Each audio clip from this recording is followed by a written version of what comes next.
begin. So, greetings, peace, comrades. My name is Nino. Thank you all for joining us today. I'm an organizer with the Boston branch of the Party for Socialism and Liberation.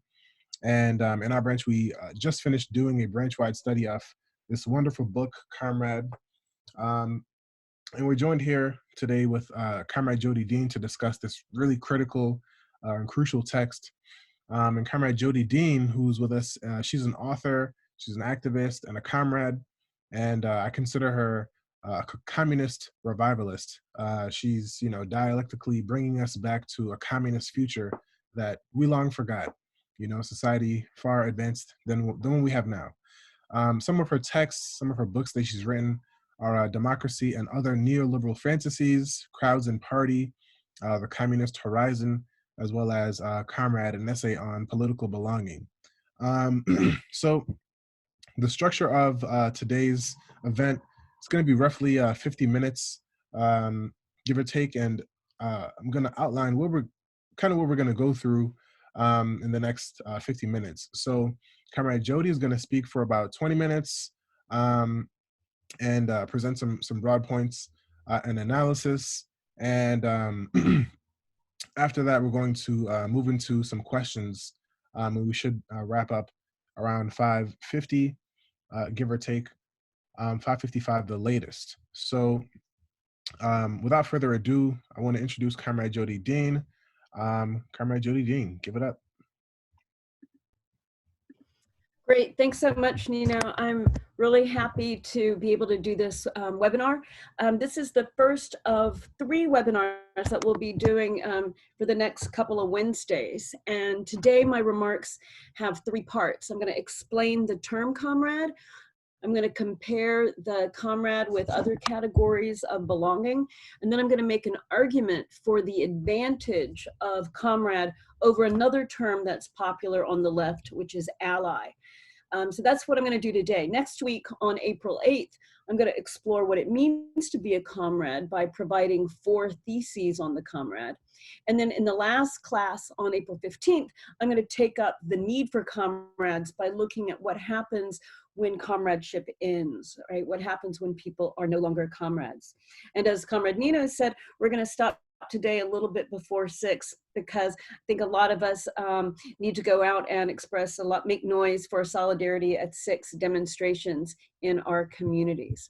Okay, so today I'm going to start out then with an epistemology, or a kind of history of the origin of the term comrade, where it comes from. In Romance languages, comrade first appears in the 16th century, and it designates one who shares a room with another. So the basic idea is in the origins of the term is one who shares a room with another. In French, the term was originally feminine, and it referred to a barracks or a room shared by soldiers. In Spanish, according to a linguistic dictionary, camarada is someone who is so close to another man that he eats and sleeps in the same house with them. So we have then in this little initial etymology, we have the idea of comradeship as a space and a relation, right? Or a relation that comes from sharing a space, the intensity that's generated by being close to another person.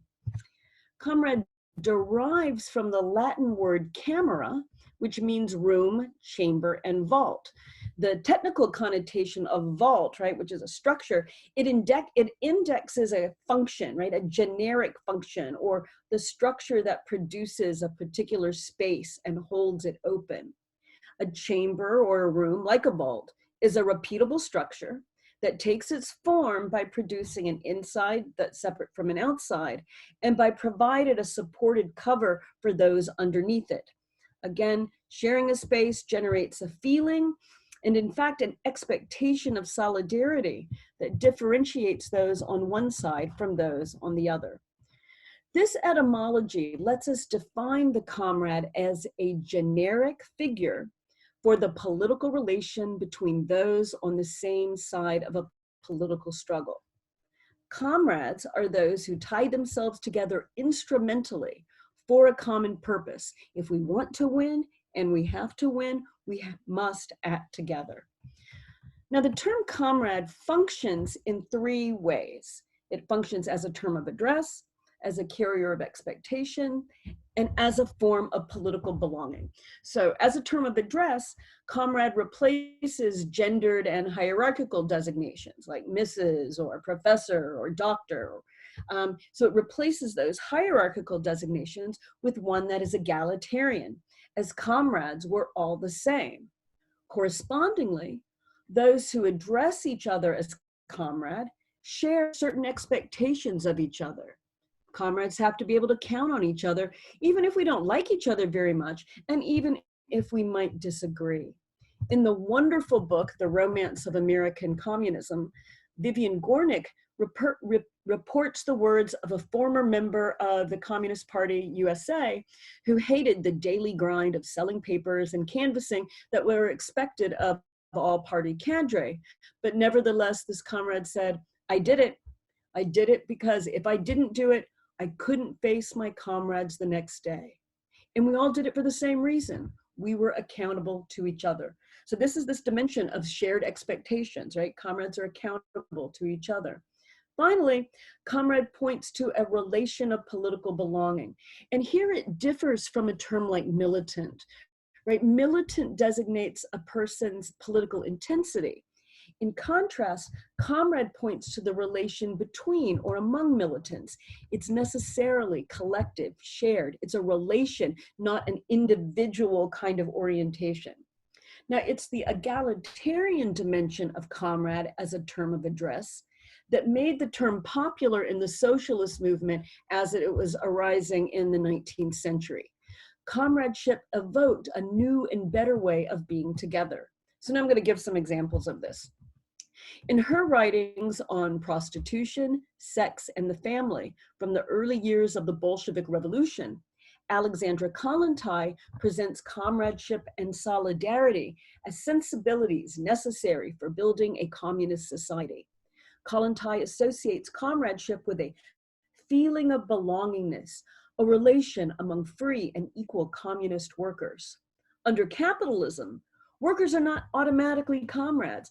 Capitalism tries to tear them apart and make them competitive, self-interested, and afraid. Communism abolishes these conditions.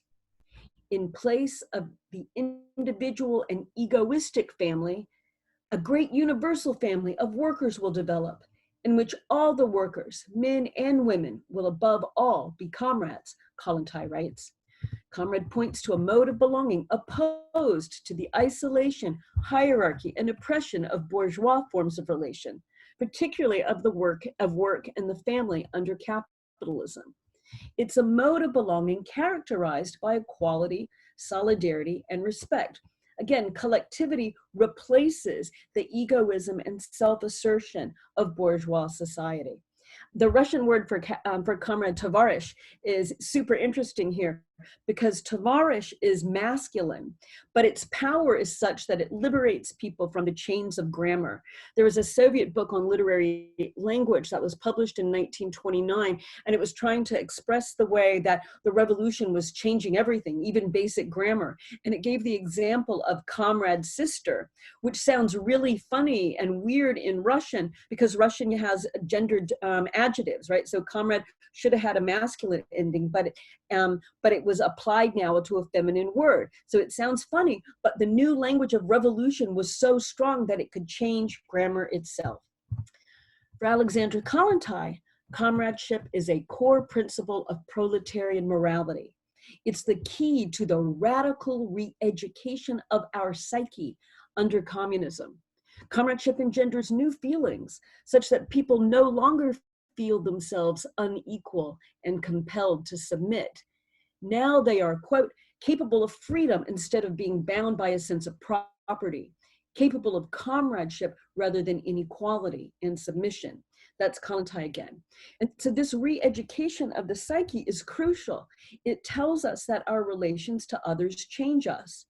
As comrades, we make and remake each other, giving ourselves new skills and capacities, new forms of discipline and endurance. Frantz Fanon, the revolutionary and philosopher from Martinique who participated in the Algerian liberation struggle, also brings out the egalitarian dimensions of comrade. In his conclusion to the book, The Wretched of the Earth, Fanon appeals repeatedly to his readers as comrades. Come, comrades, the European game is finally over. We must look for something else, he writes. And in the last line of the book, for Europe, for ourselves, and for humanity, comrades, we must make a new start, develop a new way of thinking, and endeavor to create a new man, end quote. Comrade is the mode of address appropriate to this task. It's egalitarian, generic, and in the context of hierarchy, fragmentation, and oppression, it's got a utopian dimension. It's an invitation to a common project to build a different and better world.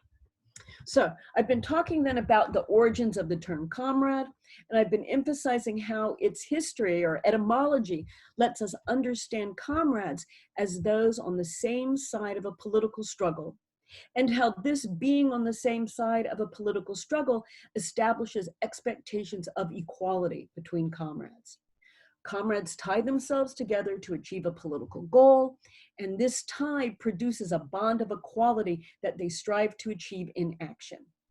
Okay, so now with that and with that history as our background, I'm going to contrast comradeship with other kinds of relationship.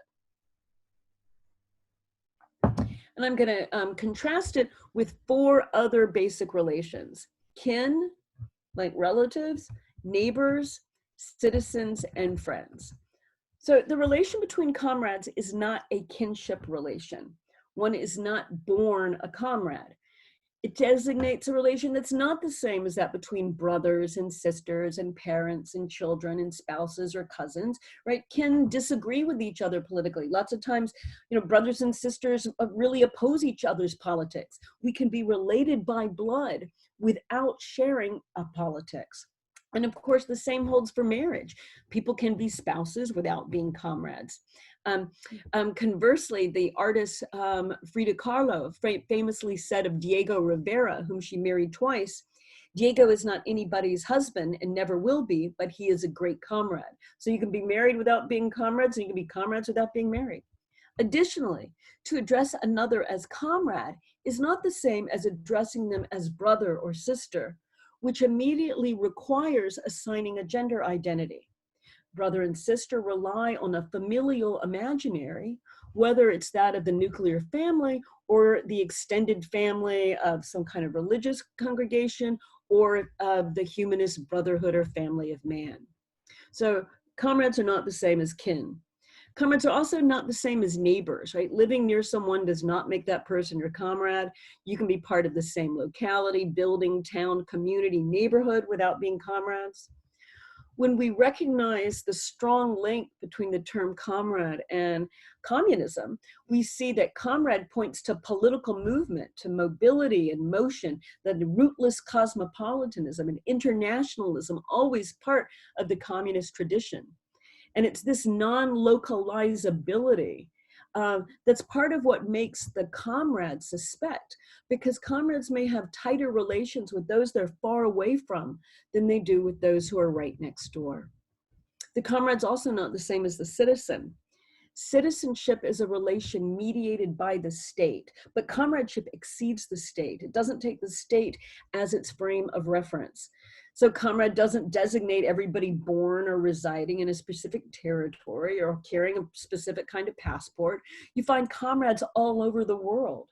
We also see the strong difference between the comrade and the citizen when we remember that the state often fears that communists are traitors, that it thinks of communists as people with loyalties to an organization that aims to overthrow the state. The relation between comrades is also not the same as the relation between friends. And this is a really important point today, given the problems in many left settings that can sometimes seem kind of exclusive and cliquish.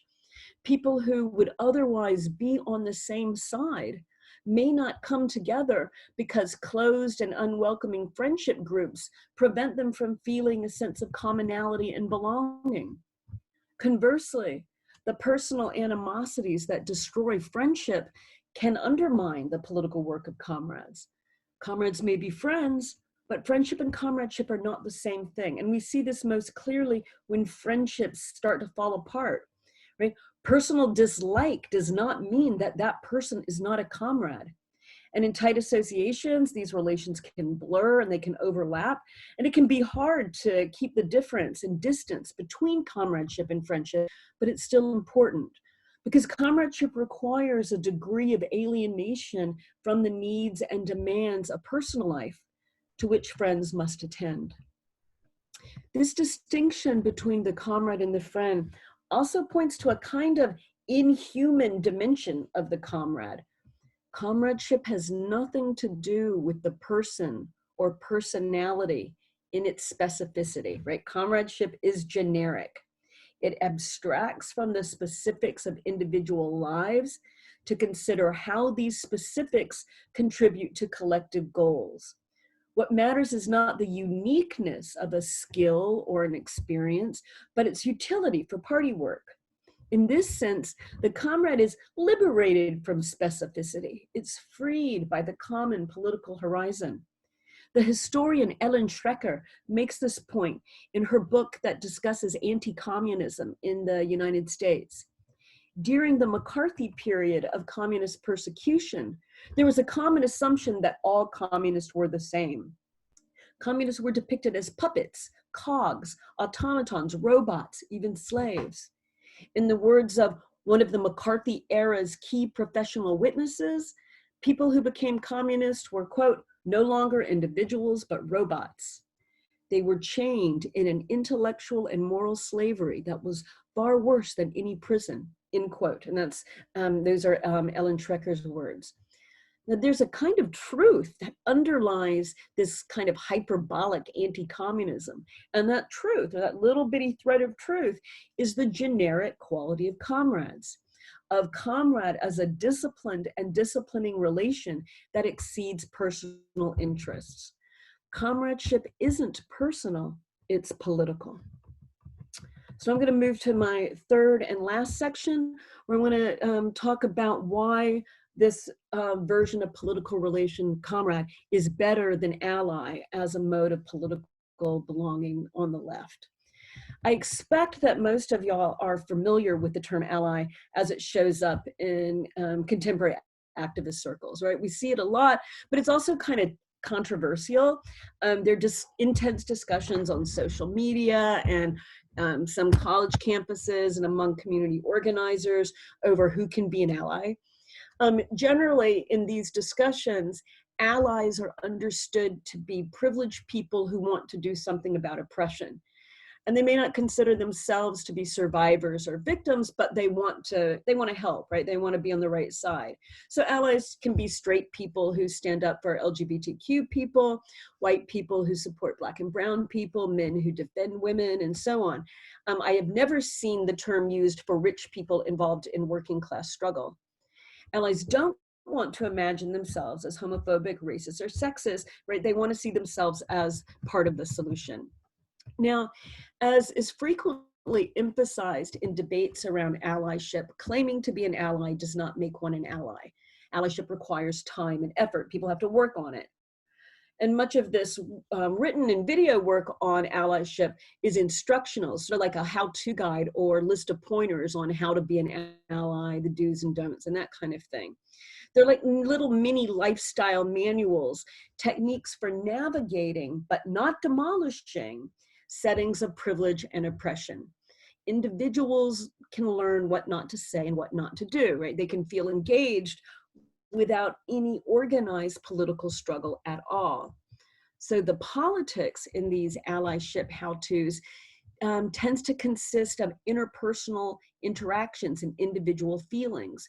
The how-to guides target the potential allies' individual attitudes and behaviors, since that's what they think of as having to change.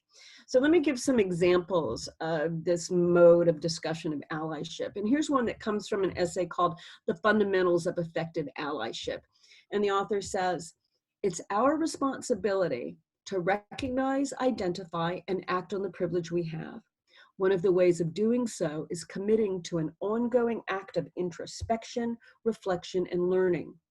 You will find yourself challenged, uncomfortable, even defensive, but the more intense these feelings are, the more likely it is you're on the right track.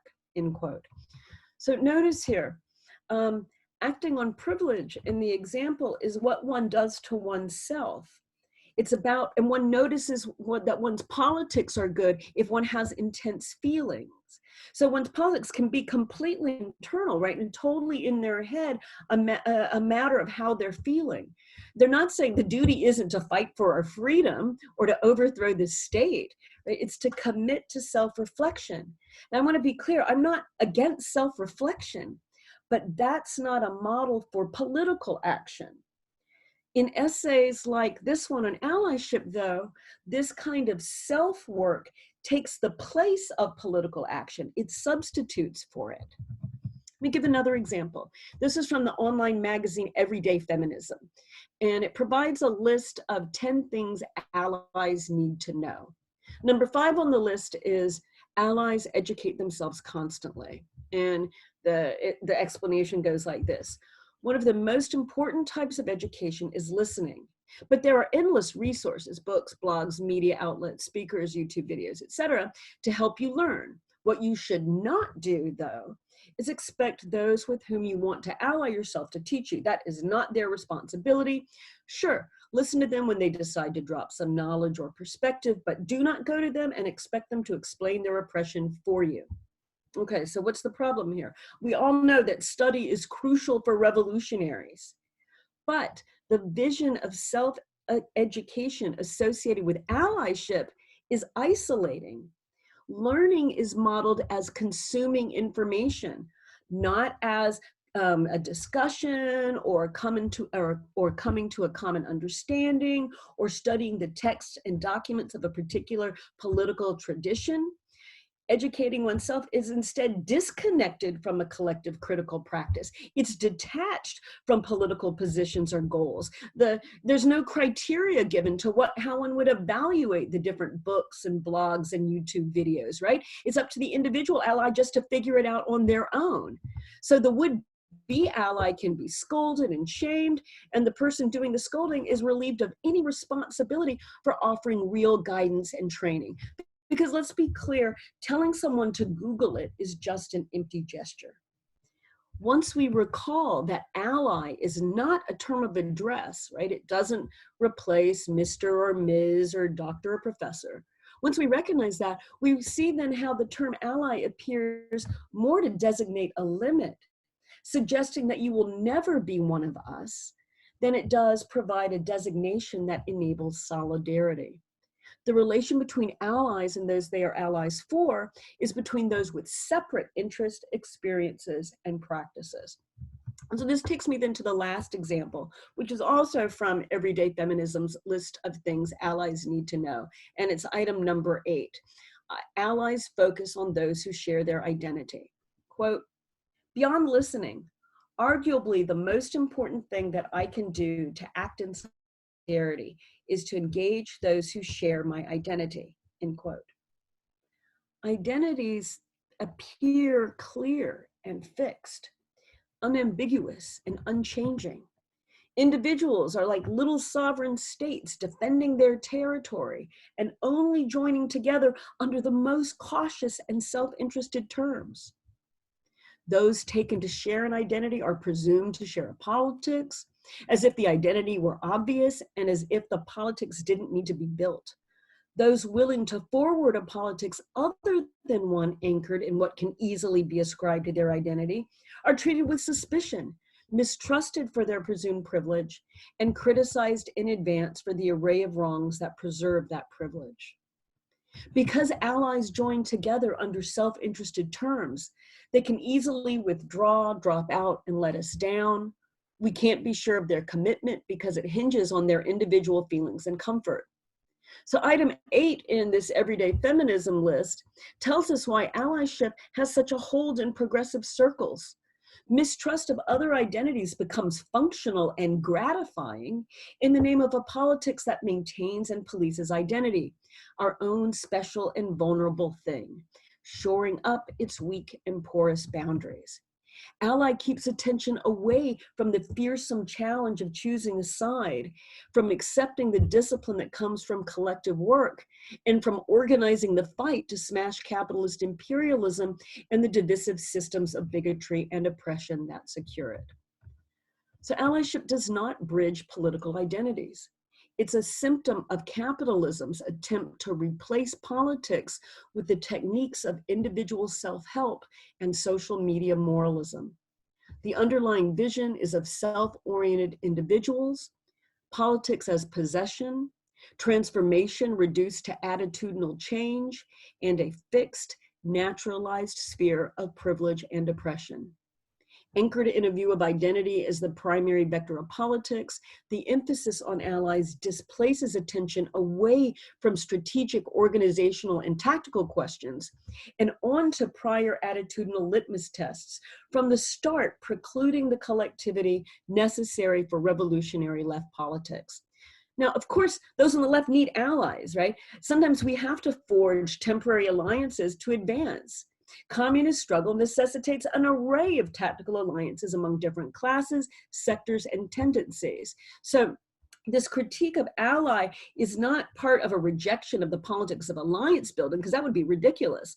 But allyship is not the form and model for revolutionary struggle against exploitation and oppression. It's something we might tactically need, but it's not the model of political belonging that we require. As socialists and communists know, politics is always collective. The fiction that it's individual is capitalist ideology. And the attachment to individual identity that underpins the politics of allyship is a form of political incapacity. Instead of building and working in organizations capable of revolutionary struggle, allies tend to concern themselves with defending their identities and lecturing others on how to aid in this defense. In contrast, because they embrace collective struggle, socialists and communists cultivate solidarity and comradeship. So those are my remarks today about the history of the term ally, the difference between, the history of the term comrade, the difference between relations between comrades and other forms of relation, and the advantages of comradeship over allyship when we think about left political belonging. So now we're gonna have some time for some questions, and Nino is gonna start us off. Nice work. Thank you, Jodi, for that wonderful presentation. I think a lot of really interesting things to unpack there and go through. I wanted to just kind of open up with two questions, because as you know, in the Boston branch, we did a branch-wide study on this text, and we spoke with you about the text and some of the points that were raised in the text. So the first question is, today, in this like liberal capitalist system that we live under, there are various forms of liberal humanitarianism that claim to be, for all and without distinction, but in many ways reproduce the racism that they seek to combat. And a clear example of this, being like white folks saying, we're all human as a response to, particular and especially oppressed people speaking out against their oppression, or in more obscene forms, we see things like all lives matter, for example. So given this hegemonic backdrop, how does the genericness of Comrade stand opposed to the genericness of liberal humanism and so-called humanitarianism? I don't know if I want to couple both of the questions, but I think we could start with that for a couple minutes and then get to the second and then open it up to our attendees. Yeah, thanks so much, Nino. So I would say it, so how does it stand in relation to it? It cuts it, right? It cuts through it. It cuts it, divides it completely. So the generic comrade divides the liberal human between those on one side and those on another. So are you on the side that fights against, racist capitalist imperialism, or are you not, right? Are you on the liberal humanist sides that denies racism and imperialism, that denies the fundamental nature of inequality and exploitation to capitalism, or not? So both are generic, but one is a generic that cuts through the other one. Right, awesome. Thank you, Comrade. So our second question, are there any historical examples that come to mind that exemplify the issues with survivors and systems and allyship And if you could speak to more specifically, how do these concepts benefit the ruling class? Okay, thank you for that question. So I'm going to give just a little bit of background. In the book, I position Comrade as also, in addition to as a way of remedying problems that we see with allyship, I also position it in contrast to another kind of framework that's prominent in some forms of sort of left or progressive thought, particularly some that you see particularly in kind of art world context and theory world context, where there's a language of systems and survivors. And we also see that kind of in popular culture, but in different kinds of ways. But the basic idea here is that there's a kind of a version of contemporary life that says we're inside systems beyond our control, like the economy and climate change and misogyny and a kind of the Afro-pessimist understanding of racism as always a hatred of the Black. And all of these systems are huge and beyond us. Like some people have a notion like of hyper objects that refers to these giant systems. And in the face of these giant systems that we can do nothing about, all there is are survivors, right? Survivors who are struggling to make their way through. So the idea is that survivors just aim to survive or persevere under conditions that they can't touch, that they can't affect. So rather than capitalism being understood as a system that also engenders its own gravediggers, right, that produces the proletariat that will organize to bring it down, it's only survivors at the mercy of the system. So comradeship is a name for this political relation that's erased or invisible with this approach that only sees the world in terms of systems and survivors. Right, awesome. Just a brief commentary. I think, yeah, that really reminds me of, not to take it way back, but Marx's critique of Feuerbach and his materialism of just being like very bland, materialist, objective, but not really looking at the sensuousness of objectivity itself. So, thank you for that, Comrade. So we have about 15 more minutes or so, and I see some questions in our chat here. So to our attendees, if you'd like to ask a question, you can type that question into the chat, and we won't be able to get to all of them. Some of them we may merge to make them more concise, but we have two here now. So we're going to read off the first one. So citizen or neighbor doesn't designate comrade. Citizen or neighbor does not designate comradeship. And I guess the question is, was comrade used to the general population of a historical and socialist state? So for example, do we all become comrades, under the conditions of a socialist state? And what are the conditions of being stripped of that comradeship in a post-revolutionary state? So how does comradeship transform post-revolution? And the second question is, actually, we'll take that right now while we wait for some more questions, because we only have these two thus far. So if you could speak to that, Comrade. Okay, great, thanks.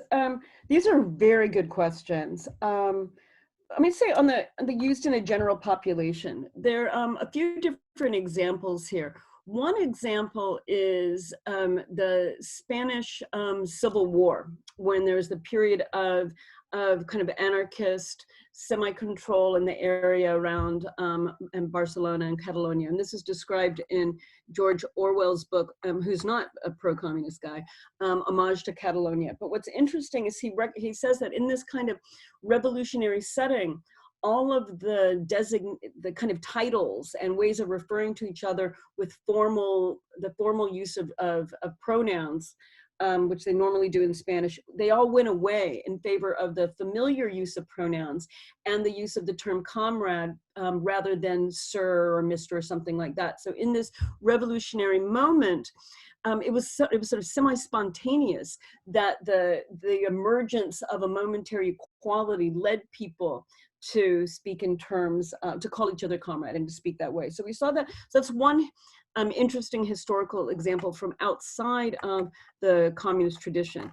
I think we're all pretty familiar with the way that comrade became a primary term of address in the Soviet Union. And, but it was designating not citizens, because they had a term in Russian for that, господин or господина.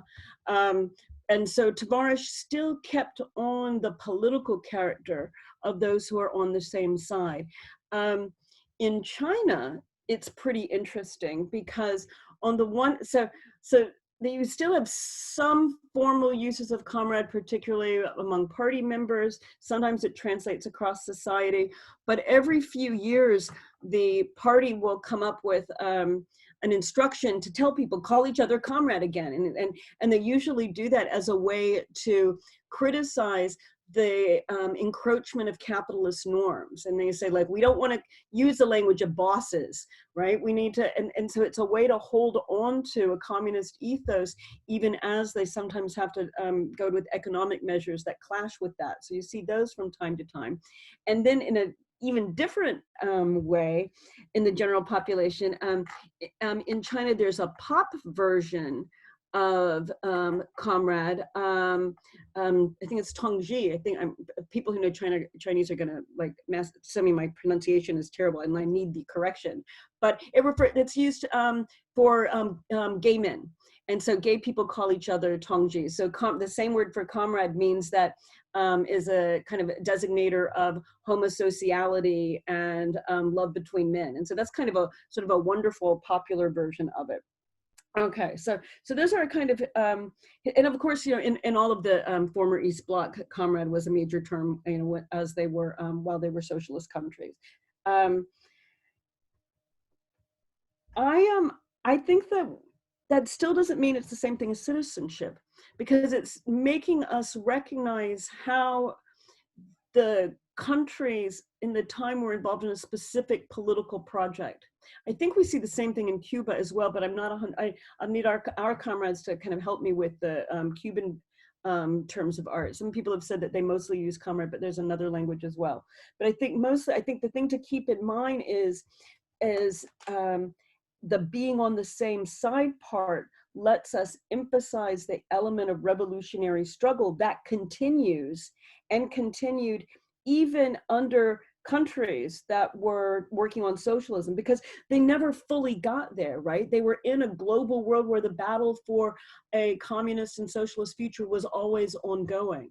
So I think that the revolutionary part of it continues to be important. And then that leads to the second part. What about after the revolution? Does that mean the end of comradeship? And I don't have a good answer. And the reason I don't have a good answer is I don't think that our duty as communists is to really look far into the future, but I think it's to organize for the struggles that we're encountering here and now. And so I think here and now, like, we can recognize that even a revolutionary overthrow is still going to be years and years of building our more egalitarian society, and in that we're going to need all the comrades that we have. And if it comes to a point where, you know, we have this kind of glorious universality, then will we still say it? Maybe to get rid of, as a continued reminder that we have to defeat the individualism within ourselves, but maybe not. So I'm not sure on that one. I'll just want to keep that as like the open project of the communist horizon. Awesome word. Thank you, Comrade. So we have some more questions coming in here. I'm going to read. I'll try to be slower on the answers. It's like, we didn't have that many questions. So I thought, okay, I'll make a long answer. That's fine. So I'll look at this one, which is, I think, a little shorter. So we have, so are there people that aren't in our party that are still our comrades? As you know, the words, you know, all over the internet come 2017, 18, what have you. So people that fight alongside us in the same struggle, but for some reason, you know, or another aren't in the party. So are those folks still comrades, or is it more exclusive than that in that sense? And looks like, yeah, comrades are loving your long answer. So I guess Oh, elaborate. okay. So on this one, um, I think it's important not to use the term comrade as a way to browbeat people, right? Like I feel like ally is used in this way of browbeating people, like, oh, are you or are you not an ally? And I think that with comrades, it's like if we're in a relation where of shared political expectation and we realize that we're on the same side, there can be good reasons that that someone on our side isn't in the party, right? Maybe they don't have the time for the commitment because they've got a lot of caregiving work or a lot of wage earning work that they have to do. Maybe they've got all sorts of reasons. Like we don't need to analyze that, but we can still be comrades with them. So I think the impulse should be not to try to use it as a way to be against other people, but rather recognize the expectations we have of those on our own side. Awesome. Thank you, comrade. So this question is, do you know how, or do you happen to know how the ally trend as a political tendency started? Clearly, this tendency is anti-worker and unnecessarily guilt-inducing and somewhat apolitical in terms. So if you could speak to some of how that became a tendency, and if there is a difference, a semantic difference between a communist comrade and the anarchist terminology of fellow worker. Mm-hmm. Um, the question about trend is really good, and I don't have a good scholarly answer. I've looked into it and just couldn't find something where I could really say, here it is. But what I've been told when I've given talks on this is that it comes from high school anti-bullying campaigns that were around solidarity for LGBT students. And I think it goes back to the early 90s, maybe even a little bit earlier. I'm not 100% sure on the date. And that was part of the high school language that was really important in the anti-bullying campaigns. And that when those students finished high school and went out into other worlds, they brought that with them. So that's one, I only know that anecdotally.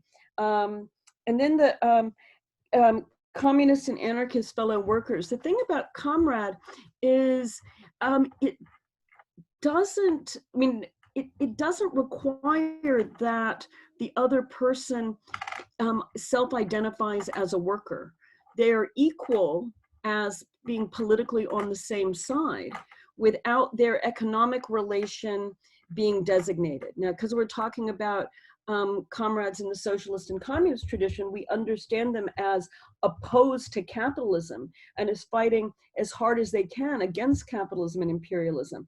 But the assumption is not that we are naming the economic category to which the person belongs.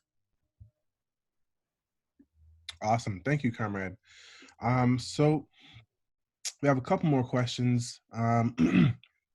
This one is, so this came up when this comrade was reading Bettina's Love, quote, "We want to do more than survive," end quote, about abolitionist teaching.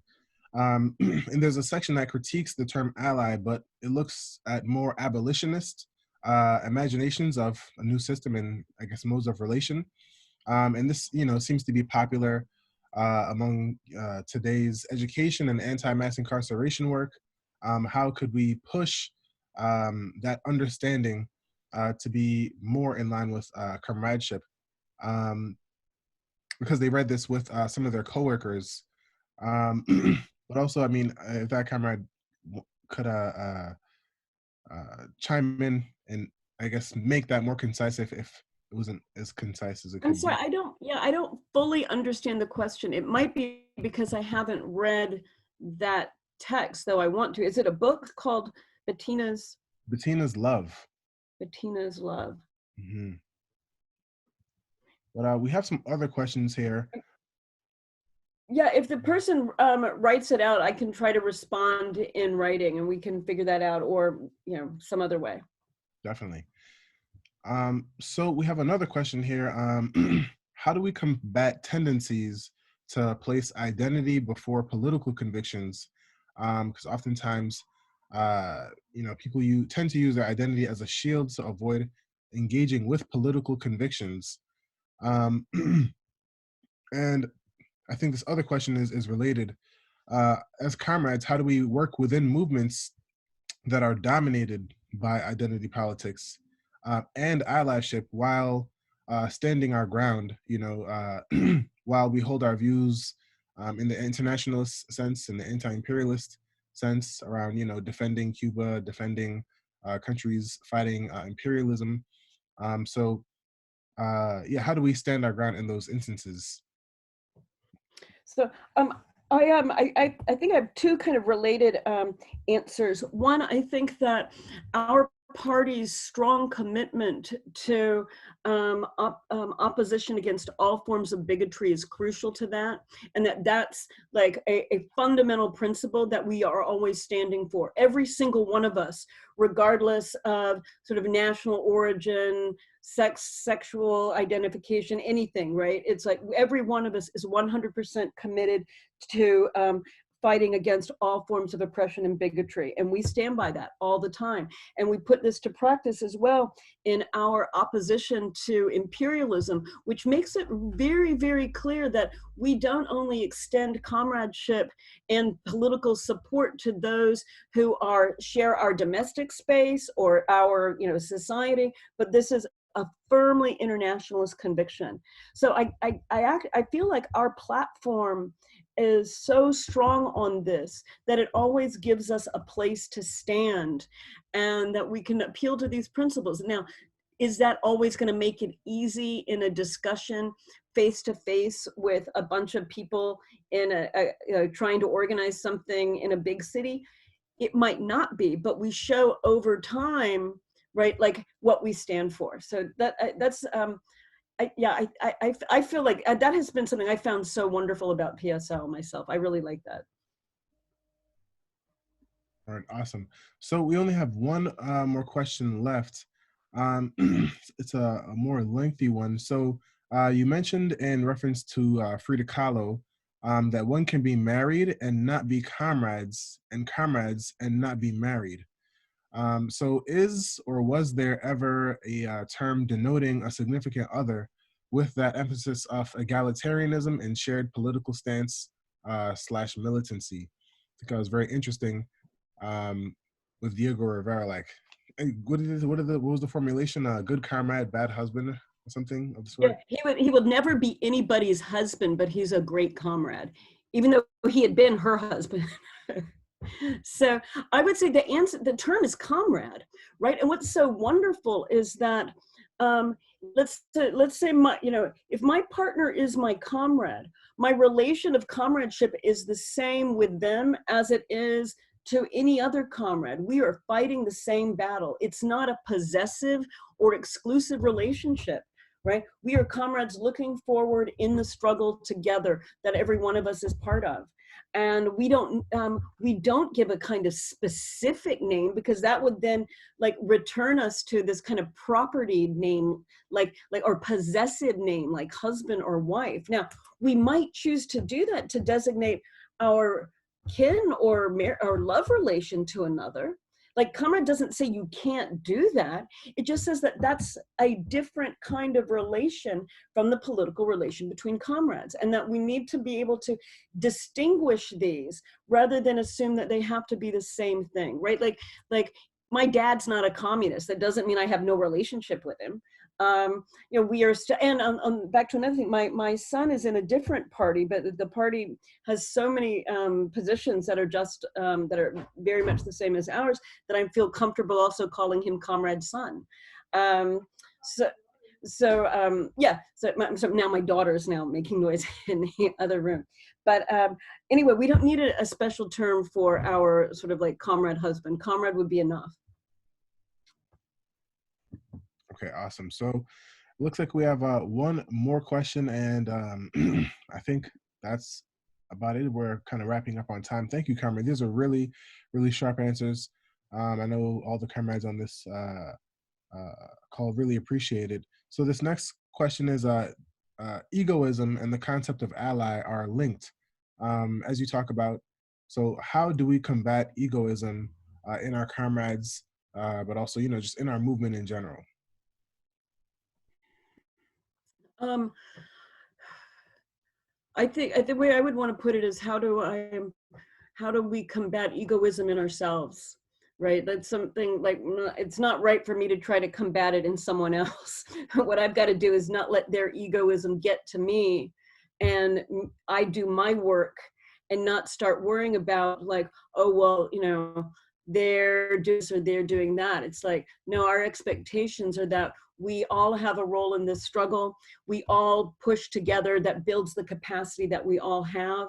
And if somebody really has done something, if I really have to address it, then I would do it right at that moment in as comradely a way possible. But really, I think egoism is something we deal with in ourselves. We don't try to deal with it with someone else. Awesome. I really agree with that answer. So it looks like we are all set on questions, comrade. This was a really excellent discussion. Really would urge comrades to get the book if you don't have the book already. Read it together. Yep, there you go, comrade. I'm trying to find my copy amongst. Boom, comrade. We read it together in the Boston branch, and it was a really rich experience. And I feel like it's one of those books that are meant to be read in a group with comrades. But I think this is going to be happening again next week, same time. But also, there's a recording of this at 6. So if you want to catch anything again a second time, you can get on at 6 for the recording of this conversation. But Word, thank you so much, comrade. I know it's much appreciated. Thank you, Nino. You've done an amazing job moderating, and I really appreciate your questions and your comradely enthusiasm. All right, thank you, comrade. All right, so with that, comrade, we'll close on out and catch you on the flip side. Peace, comrades. Right. Thank you. Bye. Thanks everyone for coming.